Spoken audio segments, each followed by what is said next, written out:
Hey Sainers, welcome to Saints TV. It's round 9, it's a big game. We're playing Collingwood at the MCG, so there's probably no more daunting sort of team to tackle at a certain venue than Collingwood at the MCG. They're very good there. I guess as hard as it would be to go to Geelong and beat Geelong. It's going to be a big test. I was hoping that Jordan De Goey wasn't going to pull up. There was rumours circulating that De Goey was going to miss the game, but it looks like he's named here in the team and he's going to play against us. The good news is for us in terms of Collingwood's team is Jamie Elliott is out injured. I mean, disappointing for him because he's been out injured for most of his career, but they have brought in Dane Beams, another midfielder, and Travis Varco to clearly play that forward role that Elliott would have played anyway.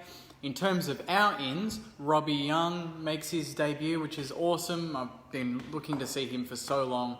A bit stiff on Brandon White and Nick Hine to miss, but the club did say that those two were very strongly considered, and Robbie Young has just been more consistent for a longer period of time, and they'll get their chance.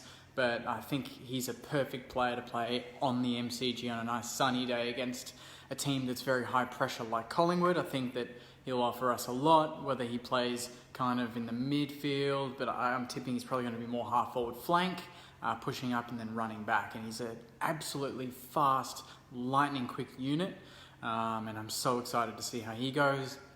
Another quick unit coming in is Jonathan Marsh. So he's back. He had 26 disposals and like 14 marks last week for Sandy in defence, and was almost pretty much best on ground and dominated from defence in their win over Collingwood in the VFL, and he comes straight back in. Jimmy Webster is out injured. He hurt his hand against West Coast and just didn't train today apparently. So he's out, unfortunately. And the kind of more predictable change being Ben Long out. Really disappointed with him last week, and just kind of the last 2 or 3 weeks. Just doesn't seem to get his hands on the ball, hasn't kicked enough goals, hasn't been good enough in terms of the forward pressure. He's an emergency, so he could have a chance if anyone pulls up sore in the warm-up, but unlikely. Overall, I'm pretty happy with this lineup. I think that it's got a bit of everything. It's quite mobile. We're not too tall. We're not too small. Against Collingwood, you need a bit of everything because that's how they play. They don't rely on one type of way of winning. They're kind of just gun-ho. Like, they run fast, they handball fast, they want to go through the middle, they play on at all costs. And that's why I think we have a chance, actually. Just to cut to the point. I think that if they want to play on and play the way they want to play like they did against Carlton. Carlton's pressure game last week, if anyone watched the game, was excellent. They tackled the ball carrier. They really didn't let Collingwood get into any sort of space. They only did late, and that's when Collingwood took control, and you could see how quickly they took control, and they won the game in the end. If we play like we did against Melbourne, and our pressure game's on, and we spread the ground, and we use our kicking, and we really go back to the way we were playing the first 4 or 5 weeks, I give us a big chance. I think that Collingwood have had a good run. I think they've won how many? They've won five in a row, I think, at the moment. They weren't great against Carlton. They weren't great for 3 quarters against Port. They came out and played probably the best football I've ever seen in this season in the first quarter, and they were incredible if you go back and watch that first quarter. But from that point, I feel like they've dropped off. So hopefully we can get them where they're not expecting a challenge, and we can really come out and play the way we played against Melbourne, because that, to me, is the blueprint for how we want to play and how I think we can beat Collingwood. We need to keep the ball off them, we need to slow the game down, but we also need to go out and attack. So super excited for this. 1:45 start, so it's a bit of an early one. I've got footy at 10:30 in the morning playing in Beaumont, so going to basically make the trip straight to the G after my game. Bruce, he's playing his 100th, so make sure you get down there and give him a clap onto the field. And obviously Shane Savage is playing game 150, and he's one that's actually taken me by surprise this season. He's been in incredible form. He was one of the best on ground last week, and kicked a really, really good goal that probably should have got goal of the week, but didn't. Gary Ablett did with a little dribbler from the boundary. But anyway, back onto this game. Collingwood are second. They've won 6, they've lost 2. We're 12th, we're 4-4 after being 4-1. So we really do need to get a win here. If we can go 5-4, get some confidence beating a team like Collingwood, and then you go into the game against Carlton. You don't want to go into the game against Carlton 4-5 because I feel like none of us will be confident, and it'll just be classic St Kilda fans being pessimistic and paranoid. Oh, great, we're playing Carlton, we're probably going to lose it to them too, because they've been playing pretty well. Interestingly, when people talk about Collingwood, they talk about how great their midfield is, and it is great. They've got the likes of Sidebottom, Treloar, Degoe goes through there at times. They've got players like Stevenson that goes through there. They've got Greenwood, Varco, Beams, Hoskin Elliott. They've got a lot of depth in the midfield. Interestingly though, we on average win more clearances than them. And if I had have told you to take a guess on which team wins more clearances in general, you would likely pick Collingwood. They've got probably the best ruckman in the league in Brodie Grundy. They've got one of the best midfields in the league, and yet we out-clearance them. So they average 34 clearances per game.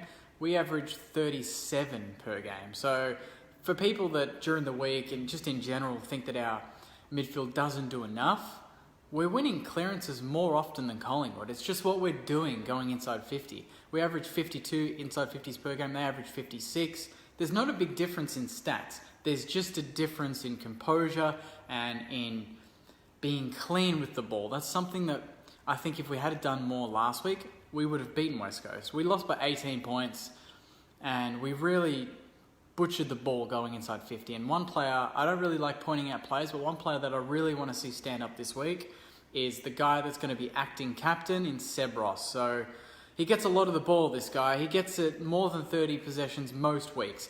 I just want to see him be dangerous with it. I want to see him use it more. It just kills me that we've got such a good player that gets the ball so often and he works his ass off to get it. You can see how much he works. And he just bombs it and hacks it. And that's a lot, I guess that runs through our team with a lot of players. And Gresh needs to respond. He had a poor game last week, I thought. Dunstan played well, so I'm happy to see that he keeps his spot.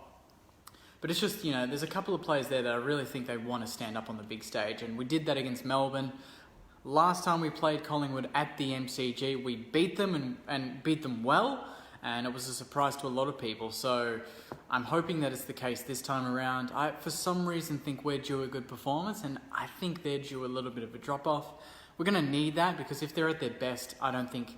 In general, I think we could catch them. But I don't think any team in the AFL... Even Geelong right now at their best could beat Collingwood at their best. They're just too good. But I hope our boys are up for the challenge. Robbie Young debuting is going to give us a bit of positivity going into the game.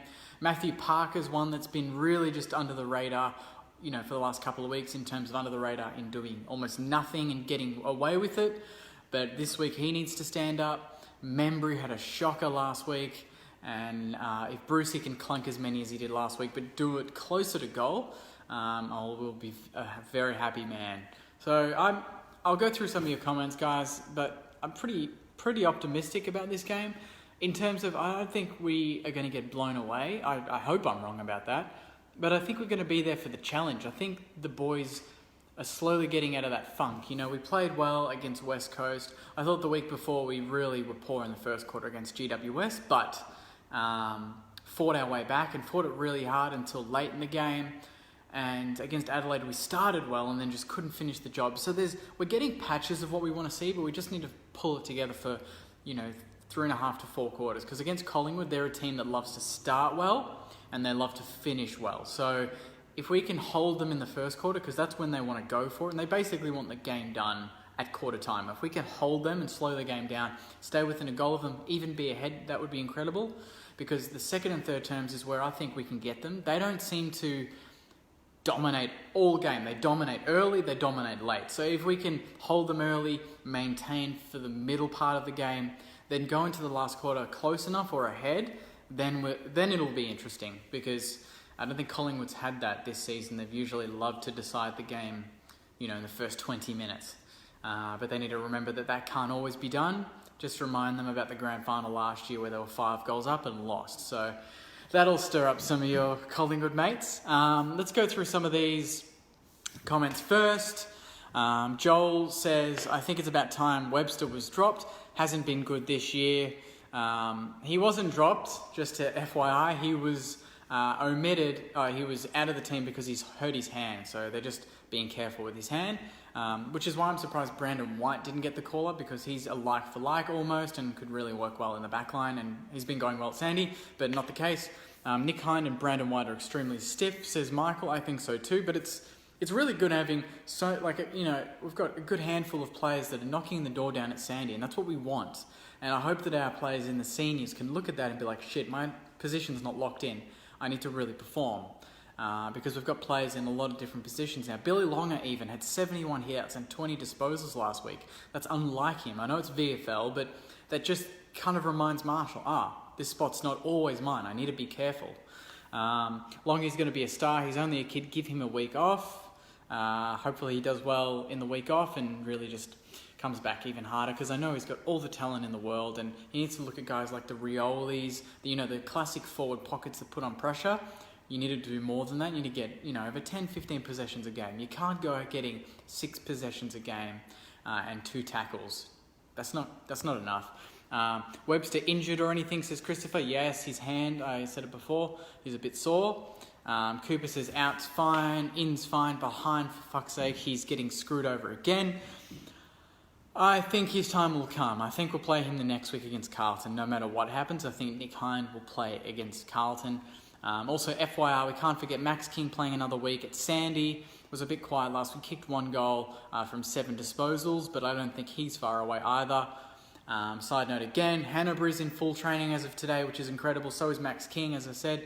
And Jaron Geary back in training. And Carlisle, they say, is about 4 to 5 weeks away. So we could essentially have Hannabury, Carlisle, Geary, depending on how Stephen goes, and Max King back after round 11. That would be incredible. And if we're close enough to finals at that point, if we can get those blokes on the park, anything could happen, guys, which is super exciting. Makes a tall back line, says Grant. Mark says Marsh must play back in his normal position. Great to see Young get a game. I agree. I think Marsh will play back. I don't think we'll have him forward unless we need a goal late or something. But I can see Marsh and Battle really holding that back line with Nathan Brown. And I'm pretty comfortable with that, which is good. No Cox to worry about for Collingwood. He's not playing. But they do have the likes of DeGoey, Ben Reid as well there for the Talls. Christopher also says, we have always played well against Collingwood, like the Giants. Doesn't matter where we are sitting on the ladder, we also play well. I agree. Last year we played them and we lost by 28, but we kicked 4 goals in a row at one point in the third quarter and led by 8 points. And this was in the year that they won. They made the grand final. So I think if we can come out and play some really positive, aggressive footy and defend well, we'll be in the game. Timothy says we need to start playing our high-end draft picks. They are no good to us in the seconds. That's true, but they also need to earn their spot. They can't just get in because they were a high draft pick. Leonie says, my whole family is Collingwood. Losing is not an option. Saying, well, not really. My dad's Collingwood, but he loves St Kilda just as much as I think he follows Collingwood. He watches more St Kilda games because I watch them, because my mum's a Saint, my sister's a Saint. But yeah, we don't want ever to lose to Collingwood. There's just too many supporters out there, and they just talk about it all week, don't they? Joshua says Matty Parker has to stand up or he should be dropped. I agree. If Parker has a poor game, that's where I can see Nick Hind getting in. So it's going to be very interesting to see how Hind goes at Sandy, and how if he plays at Sandy because he's an emergency, and how Matty Parker goes in this game. Finn would really like to see Steele and Phillips to show out. Joshua says wait for Hannabury to come in. Lisa says need to score when we go inside 50. Andrew says feel sorry for White and Hind. Don't feel sorry for them. They'll get their chance, and they just need to make sure they take it when they get it. Finn also says we would really like to see Steele and Phillips show out. I swear I just read that. Maybe he reposted it. Dave says DeGoe is still a chance for a late out. That's a good point. They might be keeping him there. I mean, we did this a couple of weeks ago with Josh Bruce and Marshall, and they picked one of them out. Who's in the emergencies that could replace? Okay, So they got Daniel Wells in the emergencies. They got James Aish as well, so he could be a player that could come in for De Goey. Meg says Bruce's marks don't mean much unless they convert into goals. He doesn't reliably kick goals from set shots. I do think he needs to take more marks closer to goal, but it's so hard when they play him at half forward and we always push him up. But hopefully he stays a bit deeper this week, being a bigger ground and we can use the space more. Joshua says Seb Ross is in Brownlow medal contention. I don't know about that. I think Lockie Neal and the Tim Kelly's are probably the players that are in that sort of field. I don't think Ross is in there just yet. Grant says would like to see Savage move to the wing and White to come into the back line. Be interesting when Geary and Webster are fit and who stays in the back line. Good problem to have when they come back fit. Matt says sneaky chance for an upset this week. Good luck, Saints, from a Pies fan. Ooh, thank you. No, you don't hear that often. Grant says, is Marsh in to play forward, back, or relieving Ruckman? I'm going to say he's back, and maybe Ruck in the back half, and Bruce will take Ruck in the forward half, and then Marshall to roam around the ground. Meg says, what's the plan with Dylan Robertson? Unsure. Hopefully, we saw Tom Boyd retire today, which was sad. He's a premiership player for the Bulldogs. We'll see what happens with Robertson. If he retires, I can see him playing or being in some sort of coaching capacity at the club. He's done that as experience while he's been injured for a lot of this time. Matt says, would like to see Marsh play back and release Webster to play midfield. If Webster plays, next week or something, he's injured this week, so he won't get that chance, but that's a good idea when he is fit. Jacob says they will assess him at the end of the season. He's going away for expert advice on his heart. That's in regards to Dylan Robertson. Hines stiff to miss out, says Dean. And Finn says Ben Patton has been a major positive with his underrated contribution to the side. I agree. He had, I think, 20 disposals last week, 6 tackles, a lot of metres gained. He's a clean ball user when he's got time, which is awesome. And I think it looks like we're playing him off the half-back flank. So another good ball user, along with Josh Battle, who's been a revelation in that position. I can't believe he hasn't had a Rising Star nomination just yet. That's a ridiculous... if you look at his stats compared to every other Rising Star nominee this season, he's almost better than them in terms of disposals, efficiency, marks, tackles, metres gained, everything. Stephen update says, Grant, no, not sure, mate. I think that's just up in the air.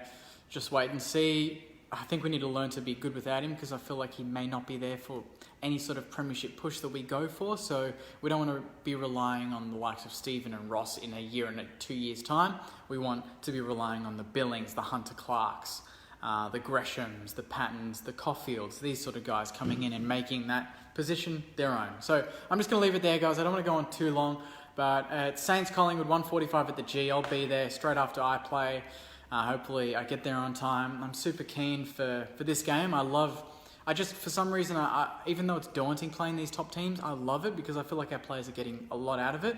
Last week we got, a good taste of the reigning premiers. The week before we got a good taste of a top 4 team. Adelaide the week before that, a grand final team from 2 years ago. And this week, a team that's probably favourite to win the premiership this season along with Geelong. So super excited. I hope the guys tackle it head on and really go hard on the weekend.